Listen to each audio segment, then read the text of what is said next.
really casual and maybe have it be more like a class. I teach typography 1 and typography 2 at MICA. So I teach typography, and so my lecture is just a kind of a waltz through some typographic principles that a lot of you will know already, and some of you maybe a refresher. And so you can all feel superior if you already know, and I'll ask you guys to tell me what you see or what's wrong with what you see, because I'm someone that's very offended by bad typography. So I'll show you as much horror as beauty, and hopefully inspire you to be better and to spread the word throughout the world about typography. So my talk is called How to Do Things with Typography. I love books that have the word how in the title, because to me that means the book is an invitation for me to do something with the book. It's not somebody just telling me the truth, but inviting me to engage, right? So I have a lot of books in my library about how to do things. I love this book by James Wood about how fiction works. The other book is How to Talk About Books You Haven't Read, which is an amazing book.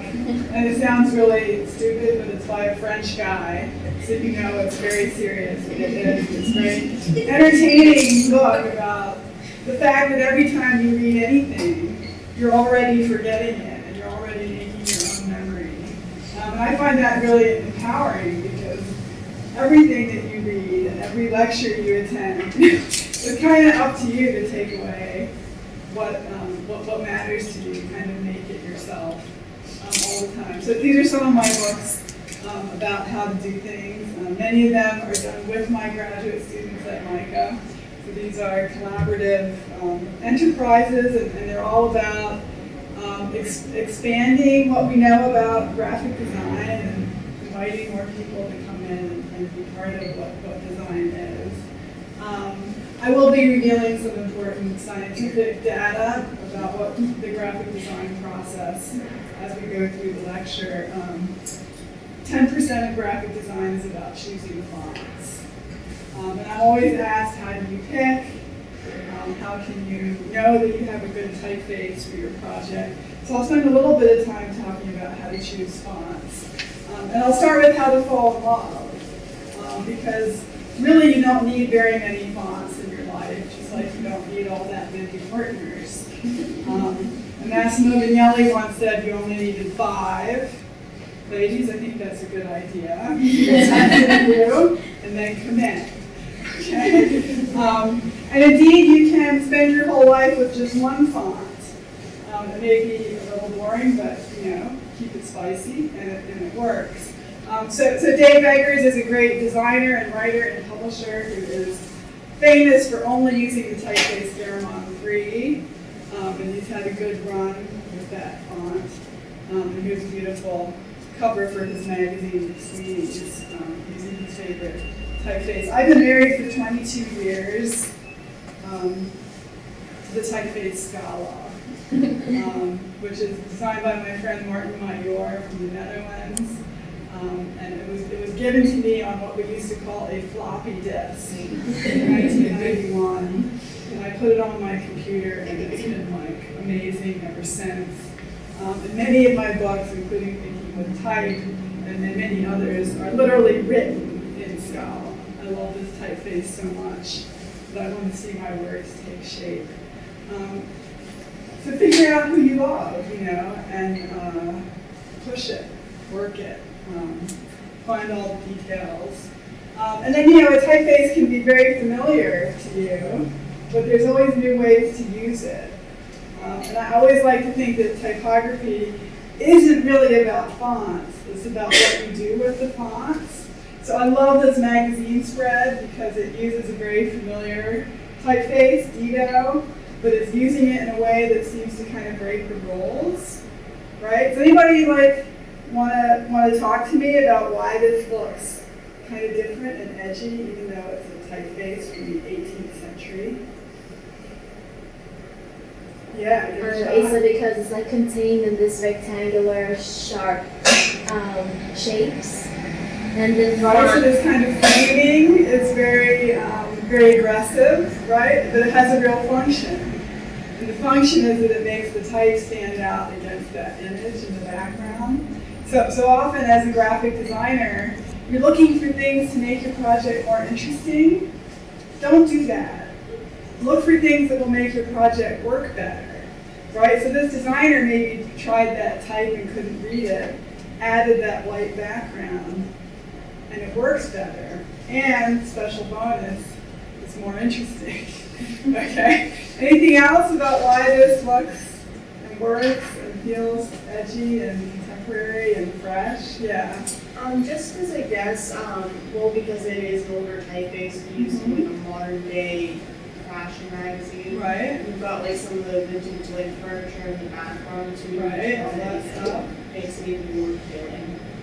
It's also like bold, italic, different, like, Right, and what's surprising about the bold and italic? they work all together. But it's like it But it's not provides quite emphasis expensive, yeah. to what you want to look at more, to be different. Tell me about the emphasis. Because typography is all about emphasis, right? And hierarchy. There's something a little bit off here, which is actually making it have this kind of special energy. Right, so italic is usually used for emphasis, right? That's kind of its purpose. Yet the italic letters here are lighter than the Roman ones. So there's a sort of emphasis but de-emphasis at the same time. And this is very unexpected. This is not what your teachers would tell you to do. It's a little bit wrong. And I really like to think that all of you are learning the rules of typography so that when you break them, you know what you're doing and you can do it like this designer did. And she was like totally confident because she already knew the right way, right? And so we'll see some other examples of people doing things wrong and in so doing having a lot of energy in the work. Wow. There's some more italic, Bedoni-like typeface. Here, that kind of dissolving of the letter forms, right, and taking away as much as you can and still have it read makes a beautiful design. Having one typeface is not necessarily a key to lifelong happiness, right? It can get boring with just that one partner. And here we have a very boring situation with Helvetica because the weights aren't different enough. So in theory, you can spend your whole life with Helvetica because it has light and dark and bold and wide. It has the kind of full range of colors that we would want from a typeface. But then you have to learn the range and you have to learn how to use it so it really does have contrast when you put all those pieces together. I collect terrible signs. This is from Washington, D.C., and we see here various problems that upset me. The word accountability here has been squished so that it will fit, right? We don't squish our type. What should the designer have done instead of squishing the word accountability? You need to type smaller. Thank you. Right? You have to respect the language. I think you should have shot Right? yourself. He should have shot himself. I think so too. And then down here you see that the U.S. Army Corps of Engineers, they're real Boy Scouts. They had to make their type heavier, right? And this, we don't do this, right? We have a sign system, everybody's the same, it's the United States of America, we are equal, no bureaucracy will out-trump another with a bolder font. And if you look really closely here, you can see that they actually took down the sign and peeled the vinyl off. And it used to be really thin and like smaller than that. And they replaced it with this really beefed up Helvetica thing. Not like that, not like that.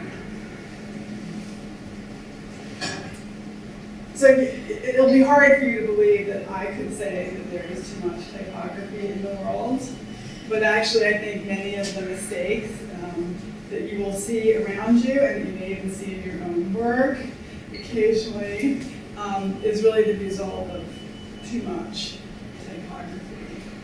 I spent a lot of time at Amtrak. I travel a lot between Baltimore and New York City, and there's always lots of terrible graphic design to look at. A lot of excitement, a lot of exclamation points, and bolding, and so forth. I hate this. Why is this ugly? So many reasons. Well, give me a couple. What do we see here that's disturbing? They have initial letters that are bolder than the rest. What Very made them- poorly used. Yeah. And those little squiggles that mean nothing. Squiggle fest. Yeah. Either do your squiggle or leave it out. But don't do these wimpy little, don't make me swear. It's too much typography. There's no reason for this to be bolder than that. And I know the scenario. The person picked the fake small caps option, which gave her some little letters that have a spindly shape and don't add up. But she was so excited with the effect that then she did it even better. Protecting a nation in transit. We've got our dumb quotes. I mean, don't get me started. So this is upstairs at Penn Station in Baltimore. And I found this one downstairs, and they probably hired a graphic designer to do this, which is a step in the right direction, but there's still all kinds of terrible problems here. And I started to analyze it and kind of look at it. And so what are some of the issues? Well, you know what? When you are creating typography, you have to think like a writer. You have to pay attention to the content. So like, you know, a capital T on train. Train is not a brand name. It is not a proper name. It is not a city in Delaware. It is just a train, and it should be lowercase. The designer has bolded the words always and never. At least there's no exclamation points. Right, but the words always and never are already bold as words. Right, they already have all this passion in them. If I were going to design, and it's all different ways. This is a different way. There's 3 different ways. You got light, you got extra bold, you have medium. It really only needs to be one way because the line break, the space between is already, you already have 20 of your signals. This is simply too much typography. So if you do it like this, you know, it's much, I can see it, I can separate all the content. The passion is there, the admonition is the absolutes. You have to, when you are creating signage or anything else, read the text. Pay attention to the text. And your job is really to emphasize and amplify, but not clutter, right? You know, language. You also have to rewrite what people give you. I love this. Yes, no, my mother, my sister, and then what I hate here is, what do we see with the right? We don't do that. Yes, no, never, always, never do that. So I'll get back to that a little bit later. So how to mix typefaces, I get this question a lot. You know, putting together different typefaces from different families is very problematic because they have different X heights, they space differently. It doesn't always work well to mix typefaces. Perhaps in an ideal universe, we would always have a serif and a sans serif that go together. This is Mrs. Eves, the most popular typeface of the 90s, great, designed by Susanna Lichko, amazing typeface designer. It's an homage to Baskerville, but it's completely of its time. And a few years ago, she came up with Mr. Eves, who I believe is her brother. And Mr. Eves is a sans serif version of Mrs. Eves designed to perfectly coordinate, which is great. Keep it in the family. Some people call that incest. But it makes for some mighty fine typography. But don't live just like that. You gotta be able to mix typefaces. So we could talk forever about that. I love New York Magazine. I recommend you just looking at it and just looking at the typography. This is a little like 2 by 3 inch scrap of New York Magazine that has just such great, confident, strong typography and a great mix of typefaces that come from different families. And what I think makes this work is an idea of contrast. And I often look for what I call an X in contrast, where you have, well, let me explain. So this is the biggest type on the page, but it's also the thinnest. And this is very heavy type, but it's small. And so you have heavy, small, big, thin, and that makes for a really beautiful structural contrast, right? So if this was really heavy, it would overwhelm the page. If everything was the same size, it would be boring. If everything was the same weight, it would be boring. So making something small but super heavy is a way to create this kind of contrast and excitement with your type. It's the little stuff. 90% of the designer's job is really dealing with this little stuff. It's not posters, it's content, lots of content, and making it really communicate. I highly recommend that you look at the website typography.com, which is the official website of Heffler and Ferrer-Jones, and they have some incredible features on their website about how to use fonts. This is one about how to mix typefaces. I won't go into too much detail about it, but they've got these great kind of rules and ideas for how to bring together typefaces. Contrast is really important, so here's one where they recommend distant moves, putting together typefaces that really feel like they're from a different place and time and history. This one is about sharing history. So these are all typefaces that are based on 19th century advertising fonts, really great typographic revolution of the 19th century. And Heffler and Ferrer-Jones have done their own versions of many of these 19th century fonts. And they work really well together because they all feel like they're from the same period in time, even though they have very different personalities, right? We've got serif and sans serif, narrow and wide, but they have a kind of community together based on history. Or these are typefaces that are from completely different historical periods. This is sort of mid-century modern, right? And this is 18th century neoclassical, Dido-esque typeface. But they work together because they're both geometric. So they have this common kind of philosophy to them, even though they come from very different points in history. So it's important for you guys when you're looking at typefaces to think about where the typeface comes from. What are its qualities? What is its personality? And that might really help you when you face this challenge of how to put two fonts together. And of course, you also want to always ask, why are you adding another font? What is the purpose? Are you introducing another voice, another type of information? How does it benefit your reader to have more than one type family? Because often you can solve it with just one good type family. So we talked a little bit about scale.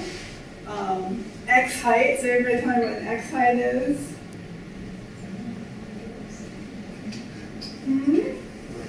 This is the kind of the experts. Right, so height of lowercase x, and why is it important? Because a lot of the other similar letters are like lowercase a or. Right, and x height is different on every person. I mean, every typeface, right? Some of us have a high waist, some of us have a low waist, and that affects the apparent scale of the letter form. So even though all of these are the same, they're all 32 point, some of them look a lot bigger because their X height is taller. And that's a huge part of the personality of typefaces, how much space they take up. So we gotta always keep that in mind, especially when you're mixing fonts. How do the X heights work? Again, the idea of contrast and scale. I love this project because it's a really little book with really big type. That's an example again of this X, right? Little book, big type. You have contrast there. Here's that squishy again, right? And why is this so terrible? Why do we not do this? What makes it ugly?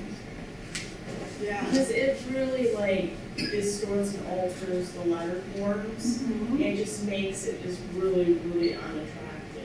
And what in particular does it distort? What's the big It problem? distorts the width and the length of the letter forms, and then they just become these blob things. Right, and specifically it distorts the stroke. Yeah.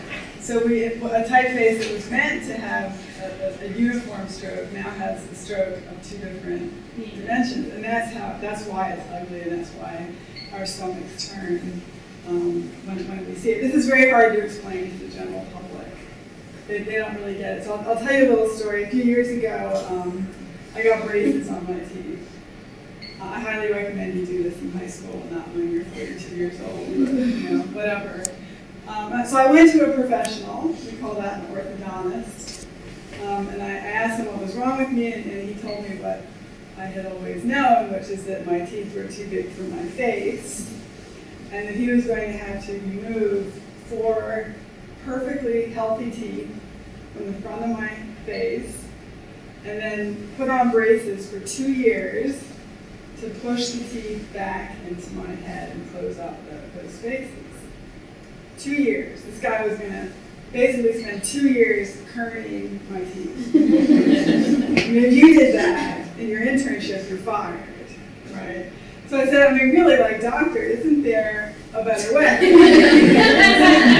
Make the teeth that I have smaller so that they will fit in my face. And of course, he couldn't do this, and I gave him the money and sacrificed my dignity for 2 years. This is the sign of Dr. Williams' door.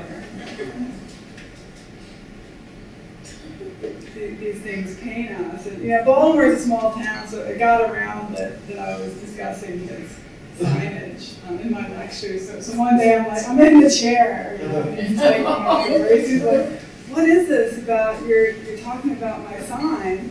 So I had to march him outside. Of course, he didn't change it, so too bad. Now, this is a beautiful installation at the Hirshhorn Museum in Washington by Barbara Kruger. You enter the museum, which is free, so please go. You go down this escalator into this typographic environment with squish type, okay? But it works.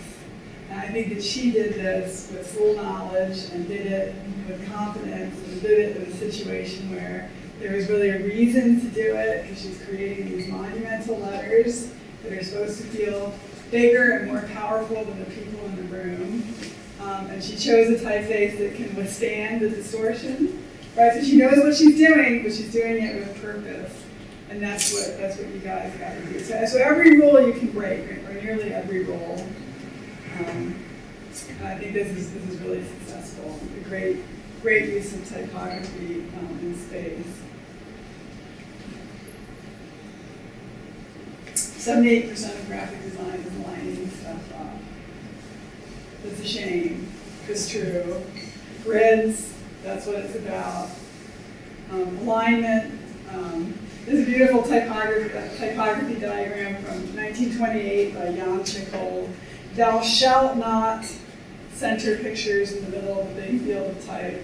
Thou shalt create asymmetry. Thou shalt create white space. Thou shalt line things up in a dynamic way. We all know that the basic architecture of typography starts with alignment. Are we centered? Are we justified? Are we flush left? Are we flush right? these are decisions of great importance, right? You have great emotional thoughts as you decide, I hope, which way to align your type. Because each one comes with pitfalls and dangers. Politics aside, what is wrong with this justified type? Anybody offended? An orphan, I see this little sad thing. Who's best? What is best for the us? Yeah. Right? We call it rivers. It's even worse than a normal river because it's also the actual words. Now, the New York Times. Yeah, Yes. but there's like odd, like there's that indentation and then you have like odd spacing in there too. Like this, you mean? Yeah. Yeah, and that's because why? What is justified type? How does it work? Well, what it does, it's supposed to like align it so it's all perfectly put together, but then Right, it makes the creates edges that- perfect. Yeah, and then it created those gaps somehow, so they might have wanted to like fix that up by like making the type smaller, text, or. We want to make the type smaller, but you could add a little bit of Yeah. tracking. And the New York Times, they can't afford to do that every day. But you, when you spend 5 weeks on one stupid project, right, you can make it perfect. And I expect it, right? So justified type often has these big holes because that's how it works. That the computer, or in olden times, a person would add space at the inside in order to make it line up on the outside. And that can look ugly. Here's two beautiful books, two beautiful book covers. Very different personality, very different vibe that they're trying to convey. And let's just talk for a minute about how the designer of each one used alignment, this choice of alignment, to set the tone. What are we seeing in this one? And why? What does that convey to you about the book? Very formal, I guess. Mm-hmm. Structured well. Mm-hmm. And it's a book about literature. Does it feel literary? Yeah. And is there anything going on here then that breaks that super serious tone? The italics. Oh, isn't that beautiful? I just love, it makes me cry. I mean, that is like this lyrical moment, right?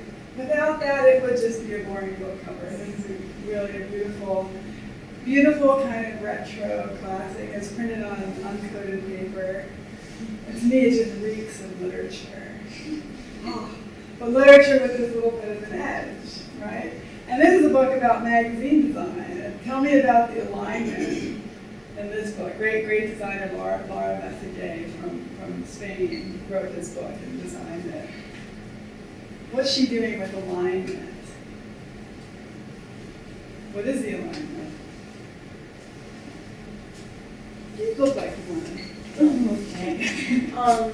She has the uppercase M and the lowercase a like aligned perfectly together, and there's like that small bit of space there. But then like you got like a nice good like inch worth of space between that ruler and then the title of the book itself. So we kind of have Yeah. a justified block here. But then what about this? Yeah? But then there's like these little quirks which are going, I mean. Right, and how is the whole block aligned? Flush right. Flush right? And really flush right. Like she's not fooling around, right? And this is something your teachers will tell you not to do because the printer can never cut that accurately. So what she did, get this. This is a cover that wraps around, right? It actually cuts short. So that's actually some other type showing underneath. And so by having the cover wrapped, she can have her type go right up, kiss the edge. Right? Is that great? And what does it tell you about the book? This is a book about magazines. What kind of attitude does it Edgy. give you? What? Very edgy. Edgy. Yeah. Dramatic. Literally, right? What else? Dramatic. Dramatic. It's moving, right? And that flush right is giving me a sense of emotion, something that's going, It's something very that's alive. interactive.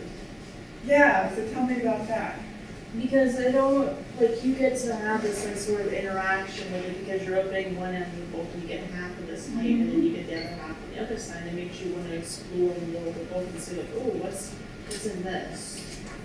And that. Yeah, literally. You interact with it, it unfolds over time. And so it's conveying a whole different emotional feeling than this, which is peaceful, right? There's a book you're gonna, make have an international coffee moment and enjoy the book, right? Read it. Oh, it's very peaceful.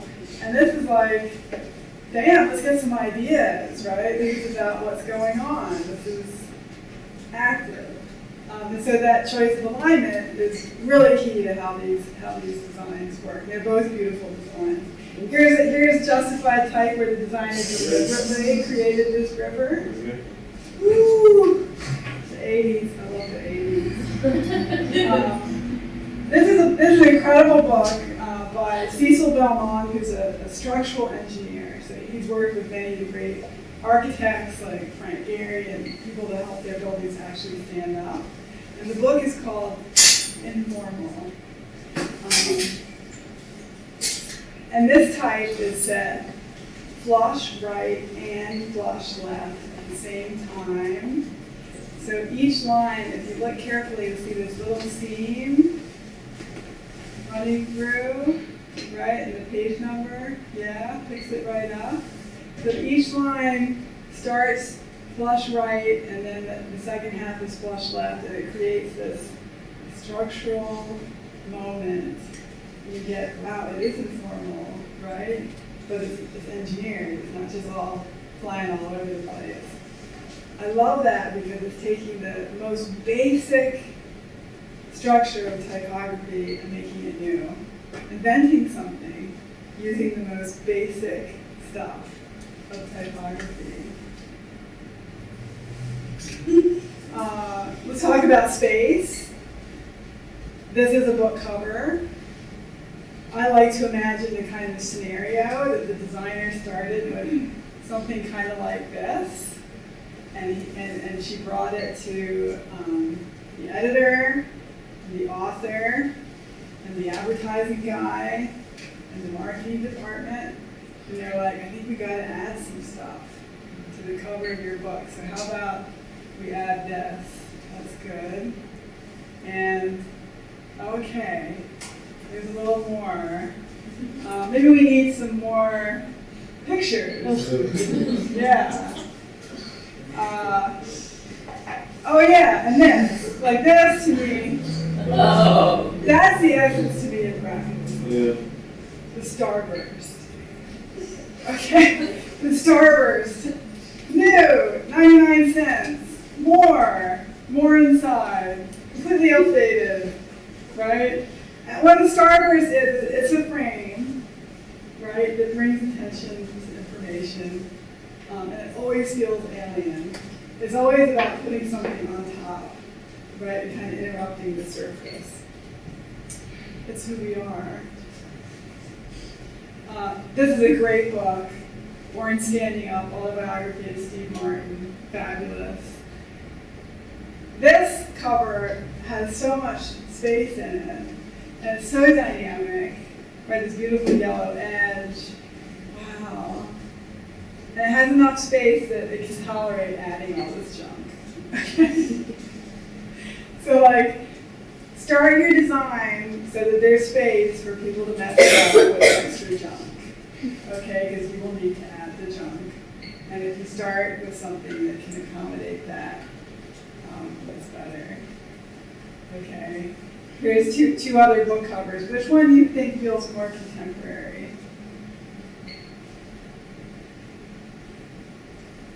Which one speaks to you more, you as young designers?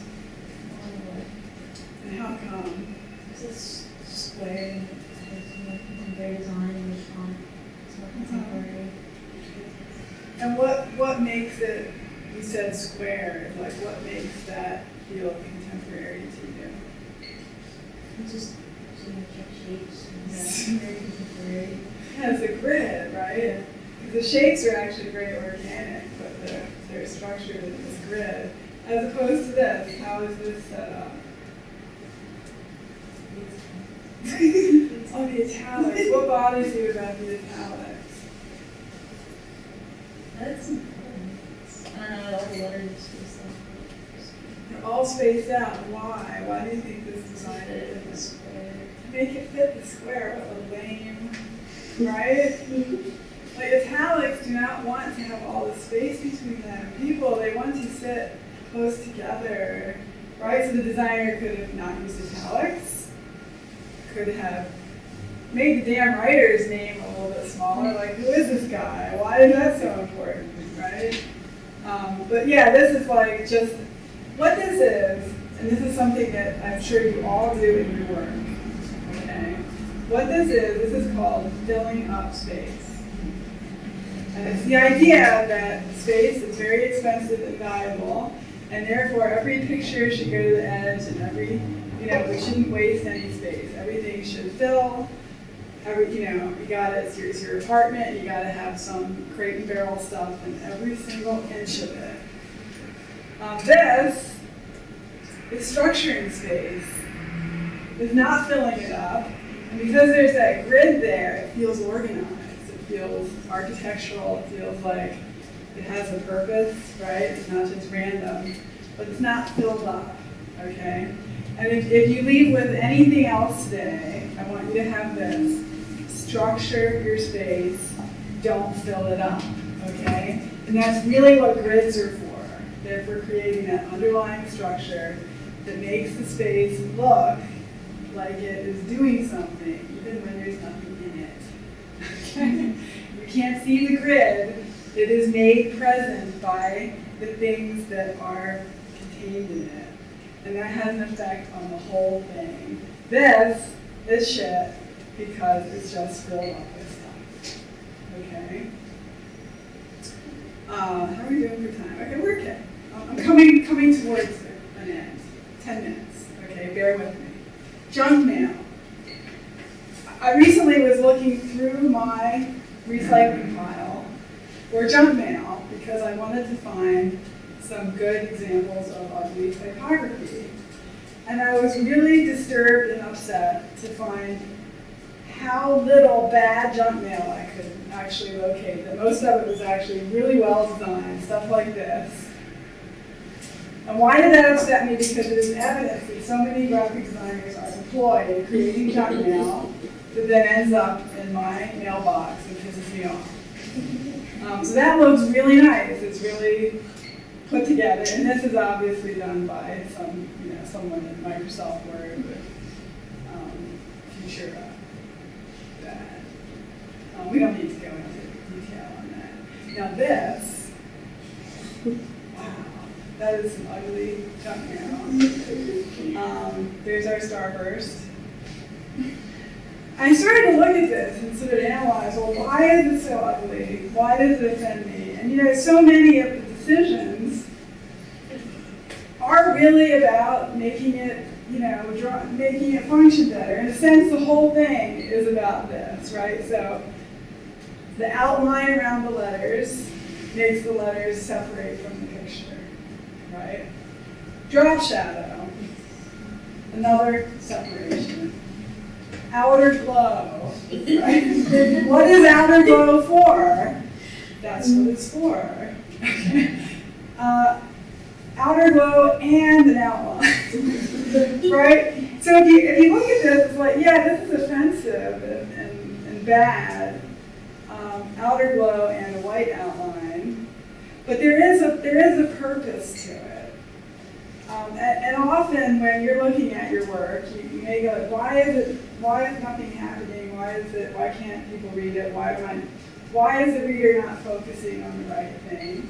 And actually, you can look at something as ugly as this and think, well, maybe some of that stuff, maybe I need a little outer glow in my life. But find another way to do it. Be more clever and So this is an incredible piece of typography by Duffy Design in Minneapolis. And this piece, starts with a beautiful logo at the center, with wonderful contrast, right? These beautiful small caps with nice tracking, contrasting with the super pretty ampersand, right? So you have the hard and the soft, the curvy and the geometric. And then the designer starts to build around it, right? And create the stuff around it. In a sense, that is a starburst, but it's a beautiful one. It's beautifully designed. And I call this principle adding detail. So as a designer, you might start with just some plain old Helvetica, and it works and it's strong. And then you kind of look at it. How can you add detail? How can you create ways to bring the reader, to bring attention to the main content? I love this. Look at this tiny little curve in the zip code. I wish my zip code had a curve, right? And that's just it's detail. But it's not in your face, it's not fussy, it's not overstated. Right, this is by the same designer. Incredible, right? So it starts with this nice typography at the center. And the designer has put a little blue border around the type that's just a different shade from the big blue, right? So we have that thing again of separating from background. It's really soft, it's really subtle. So this is like outer glow done well, right? And it's creating this just little bit of dimensionality without adding a whole lot of stuff, right? And this, of course, is a starburst made of dots, dotted lines, leader dots. So I really encourage you to explore the outline tool and InDesign and in Illustrator. There's so much you can do. There's so many variations and so much subtlety just in how you can construct the outline around the letter. So you can have square corners, you can have rounded corners, you can have mitered corners. In Illustrator, of course, you can turn your stroke into a shape so that you can stroke the stroke, which might not be illegal in the state of Pennsylvania, right? But it's like, wow, all of that stuff around a core letter form, right? So you start with a beautiful font, and then you can build detail around it. Right, you can start to create light and glow, not with some stupid filter, but just by starting to segment that outline, right, and making some of it drop out to white. And please get to know the star tool in Illustrator, which is your friend. So a standard star is just 5 points.